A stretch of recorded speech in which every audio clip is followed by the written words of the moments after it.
নিয়মের তোয়াক্কা না করে বরিশালের বাবুগঞ্জ এবং মুলাদী উপজেলার সংযোগস্থল মিরগঞ্জ নদীতে চালু হওয়া সড়ক ও জনপদ বিভাগের ফেরি পার হওয়া যাত্রীদের থেকে জোরপূর্বক টাকা আদায় করছে খেয়াঘাট ইজাদার কর্তৃপক্ষ। এতে চরম ভোগান্তি ও হয়রানির শিকার হচ্ছে দুই উপজেলা সহ আশপাশের কয়েক উপজেলার মানুষ। মোটরসাইকেল নিয়ে তো যাই আমরা, তো আমি আরো 2-3-4বার আসছি আর কি। জানা গেছে, খেয়া পারাপারের জন্য সরকার নির্ধারিত 10 টাকা করে আদায়ের নিয়ম থাকলেও তারা ফেরিতে পারাপার করা যাত্রীদের কাছ থেকেও জোরপূর্বক টাকা আদায় করছে।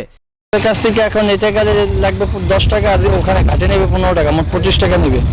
30 টাকা আগে নিত, এখন এটা কদিন আমার নেয় না। সময়কাল ভেদে যাত্রী প্রতি 20 থেকে 25 টাকা আদায় করার অভিযোগ রয়েছে খেয়াঘাট ইজারাদারের বিরুদ্ধে।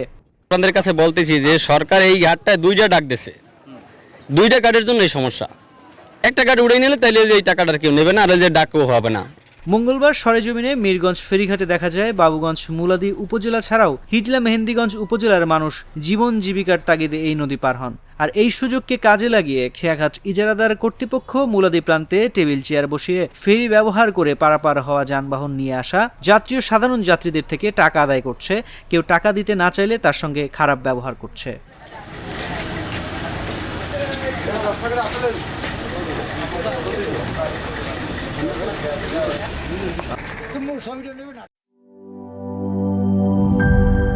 জীবনের সাথে চলে hi-fi, all time healthy life।